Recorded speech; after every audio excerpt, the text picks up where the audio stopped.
अगर आप किसी गरीब या रोगी व्यक्ति को देखकर उसके प्रति घृणा का भाव रखते हैं, उसे नापसंद करते हैं, तो आप सावधान हो जाइए, क्योंकि यह सोच रखना बहुत गलत है। हमें किसी के साथ इस तरह का व्यवहार नहीं करना चाहिए। जब हम किसी गरीब या भूखे इंसान को देखते हैं तो हम उसका मजाक उड़ाते हैं, लेकिन आप इस बात को भी ध्यान रखिए कि समय एक जैसा नहीं होता। अगर आज आप स्वस्थ हैं, आपके पास अभी पैसे हैं, तो क्या पता आप कल इसी स्थिति में रहेंगे या नहीं, और फिर शायद आपके साथ भी वही व्यवहार होगा जो आपने दूसरों के साथ किया। इसलिए आपकी स्थिति जैसी भी हो, सभी इंसान को एक नजर से देखें। इसे और अच्छे से समझने के लिए मैं आपको एक कहानी सुनाना चाहता हूँ, जिसे आपको पूरे ध्यान से सुनना चाहिए। कहानी शुरू करने से पहले मेरा आपसे अनुरोध है कि आप इस चैनल को सब्सक्राइब जरूर करें। बहुत पुरानी बात है, एक संत हुआ करते थे। वह बड़े विद्वान थे और प्रख्यात थे। वह अपने उपदेशों और ज्ञान के लिए बहुत प्रसिद्ध थे। सभी उन्हें काफी मानते थे। वह संत हमेशा अपने शिष्यों को यह सीख देते थे कि सदा सत्य बोलो, सत्य के मार्ग पर चलो, कभी दूसरों का बुरा न सोचो। प्रत्येक व्यक्ति को स्वयं का आचरण इस प्रकार बनाना चाहिए कि मार्ग में मिले प्रत्येक प्राणी की सहायता करनी चाहिए, उसके दुख को समझने का प्रयास करना चाहिए।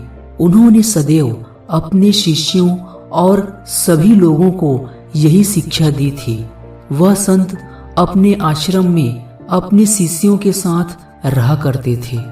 संत प्रतिदिन अपने शिष्यों के साथ आश्रम के पास स्थित एक नदी किनारे स्नान करने जाया करते थे। एक दिन वह प्रतिदिन की तरह नदी के किनारे स्नान करने गए हुए थे। उनके साथ उनके कुछ शिष्य भी थे। स्नान करके जब संत और उनके शिष्य वापस लौट रहे थे, तो वह नदी के पास एक वृक्ष की तरफ देखते हैं। वहां एक गरीब व्यक्ति बैठा हुआ था, जिसके शरीर पर फटे पुराने कपड़े थे, एक लाठी और शरीर पर कुछ घाव भी थे। वह यूं ही वहां बैठा हुआ था। जब शिष्यों ने उस व्यक्ति को देखा तो वे आगे बढ़ जाते हैं। संत भी उस दिन आश्रम चले गए। अगले दिन जब पुनः संत और उनके शिष्य नदी किनारे स्नान करने जा रहे थे, तो संत ने स्वयं के हाथ में एक बाल्टी ले ली। यह देख एक शिष्य ने पूछा कि गुरुदेव, आप इसे कहाँ लेकर जा रहे हैं? संत ने उत्तर दिया, नदी के किनारे। शिष्य ने इस पर अधिक ध्यान नहीं दिया और स्नान करने चले गए। स्नान करने के बाद जब वह आश्रम के लिए निकलते हैं, तब संत बाल्टी में पानी भर के उस गरीब व्यक्ति के समक्ष जाकर उसे कहते हैं, आप इस पानी से स्नान कर ले। मैं जानता हूँ कि आप अपने पैरों के घाव के कारण नदी तक जाने में असमर्थ हैं। वह गरीब व्यक्ति संत की तरफ देखता है और उसी पानी से स्नान करने लगता है। स्नान करते समय संत भी उसकी सहायता करने लगते हैं। दूसरी तरफ संत के शिष्य मार्ग में आगे पहुंचकर देखते हैं कि गुरुदेव साथ नहीं है। वह उन्हें ढूंढते हुए पुनः वापस जाते हैं और उस नदी किनारे देखते हैं कि वह उस गरीब इंसान को स्नान करवा रहे हैं। यह देख वे सभी शिष्य हैरान हो जाते हैं कि गुरुदेव यह सब क्या कर रहे हैं, लेकिन कोई कुछ नहीं कहता। संत अपने आश्रम में लौटकर अपने अन्य कार्य में लग जाते हैं। शाम को वह रोज स्वयं के भोजन में से आधा हिस्सा उस गरीब व्यक्ति को ले जाकर खिला देते हैं। यह देख शिष्यों को बड़ी हैरानी होती है कि संत स्वयं कम खाकर उसे इतना सब दे रहे हैं। किसी भी शिष्य को यह बात समझ नहीं आ रही थी।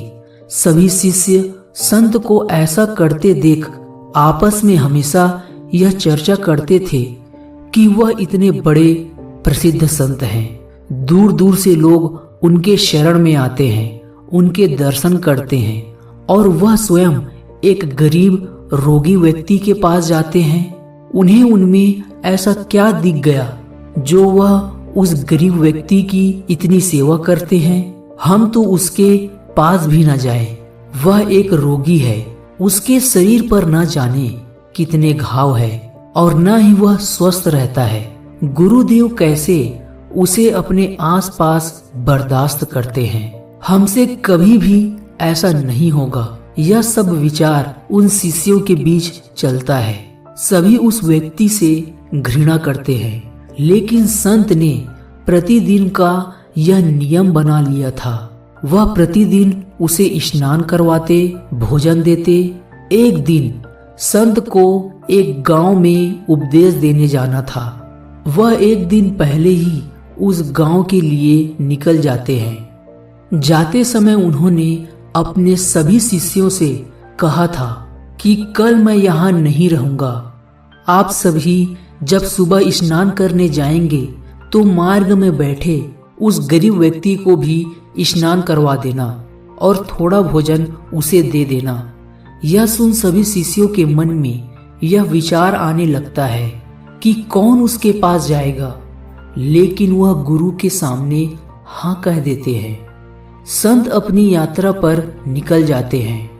अगले दिन वह सभी शिष्य नदी किनारे स्नान करने तो जाते हैं, लेकिन उस गरीब व्यक्ति को स्नान नहीं करवाते और न ही उसे भोजन देते हैं, क्योंकि वह उससे घृणा करते हैं। इसलिए वह उसके पास भी नहीं जाते।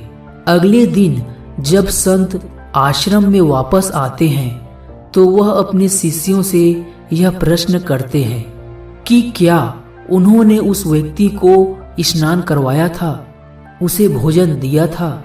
यह सुन शिष्य उनसे झूठ बोल देते हैं। उन्होंने पहले से ही यह सोच कर रखा था कि उन्हें गुरुजी से क्या कहना है। वह सभी कहते हैं, गुरुदेव, कल हम सभी दूसरी नदी पर स्नान करने गए थे, जिसके कारण हम उस तरफ नहीं गए। संत पूछते हैं, भोजन तो दिया होगा? शिष्य कहते हैं कि हम भोजन देने गए थे, लेकिन कल वह वहां नहीं थे। शिष्यों की यह बातें सुनते ही वह उनके झूठ को तुरंत पकड़ लेते हैं कि वह झूठ कह रहे हैं, क्योंकि उस व्यक्ति के पांव में घाव था और वह चलने में असमर्थ था। तब वे किसी से आगे कुछ नहीं कहते। बाल्टी लेकर नदी किनारे जाते हैं। वह व्यक्ति वहीं बैठा हुआ था। वह पहले जाकर उसे स्नान कराते हैं और स्वयं स्नान करके वापस आते हैं और अपने सभी शिष्यों को उपदेश देने बैठ जाते हैं। संत अपने उपदेश के समय कहते हैं कि व्यक्ति को कभी झूठ नहीं बोलना चाहिए। असत्य के मार्ग पर चलना आपके लिए ही हानिकारक होता है। यह सुन वह सभी शिष्य समझ जाते हैं कि गुरुजी यह बात जान गए हैं कि उन्होंने झूठ कहा। तभी एक शिष्य उनसे कहता है कि गुरुदेव, क्या मैं आपसे कुछ पूछ सकता हूँ? संत कहते हैं, क्या पूछना है आपको? तब वह शिष्य कहता है, यह सत्य है कि हमने अभी आपसे झूठ कहा। हमें यह नहीं करना चाहिए था, लेकिन मैं आपसे यह जानना चाहता हूँ कि उस गरीब व्यक्ति में ऐसा क्या है जो आप उसकी इतनी सेवा करते हैं, उसके विषय में सोचते हैं। वह तो एक रोगी व्यक्ति है। आप उसके आसपास कैसे रहते हैं? क्या आपको घृणा नहीं आती? यह सुन संत कहते हैं कि यदि आज उस व्यक्ति के स्थान पर तुम होते और कोई तुमसे घृणा करता तो तुम्हें कैसा लगता? यह सुनते ही शिष्य चुप हो जाता है। तभी दूसरा शिष्य कहता है, लेकिन आप उस व्यक्ति की इतनी सेवा क्यों करते हैं? सेवा तो उसकी करो जिससे हमें पुण्य मिले। यह सुन संत कहते हैं कि मुझे बहुत अफसोस है कि मेरी आज तक की दी गई किसी भी शिक्षा को, उपदेश को आप लोगों ने न तो ध्यान से सुना है और न ही अपने जीवन में उतारा है।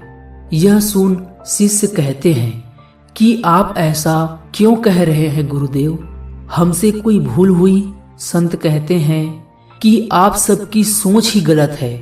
किसी की सेवा करने का कारण केवल पुण्य कमाना ही नहीं होता। यदि आप यह सोचकर किसी की सेवा करते हैं कि आपको पुण्य मिलेगा, तो आपको वह वैसे भी नहीं मिलेगा। यह सोच गलत है। वह व्यक्ति शरीर से कष्ट में है, कोई उसे देखने वाला नहीं है। एक मनुष्य होने के नाते हमारा यह कर्तव्य है कि हम किसी जरूरतमंद व्यक्ति को सहारा दें, उसकी सहायता करें। हर कार्य लाभ, घृणा, पुण्य देखकर नहीं किया जाता और न ही कभी किसी प्राणी को अन्य प्राणी से घृणा करनी चाहिए, क्योंकि हो सकता है कल आप उसकी जगह पर हो। आपकी दृष्टि से वह एक रोगी है, लेकिन मेरी दृष्टि से वह एक सामान्य मनुष्य है, जिससे आप तो घृणा करते हैं लेकिन मैं नहीं, क्योंकि जैसा मैं हूं वैसा वह भी है। और मैं अपने शिष्यों को भी यही शिक्षा देता हूं। अमीर हो या गरीब, रोगी हो या स्वस्थ, मनुष्य मनुष्य होता है। हमें ना तो उसे छोटा समझना चाहिए और न ही उससे घृणा करनी चाहिए। यदि कुछ करना है तो उसकी सहायता करें। यह सुन उन सभी शिष्यों को अपनी भूल पर बहुत पछतावा होता है और वह स्वयं के इस व्यवहार से बहुत शर्मिंदा होते हैं और अपने गुरु से क्षमा मांगते हैं। गुरु अंत में कहते हैं कि उपदेशों को केवल सुनो नहीं, उसे अपने जीवन में उतारो, तभी उसका लाभ होगा। भेदभाव करना एक अनुचित कार्य है जो किसी को नहीं करनी चाहिए। मित्रों, इस कहानी से हमें यही सीख मिलती है कि हमें कभी भी किसी के साथ न तो भेदभाव करना चाहिए और न ही घृणा, और व्यक्ति को कभी अपनी मानवता नहीं भूलनी चाहिए, क्योंकि मानवता ही इस संसार में सबसे बड़ा धर्म है। धन्यवाद।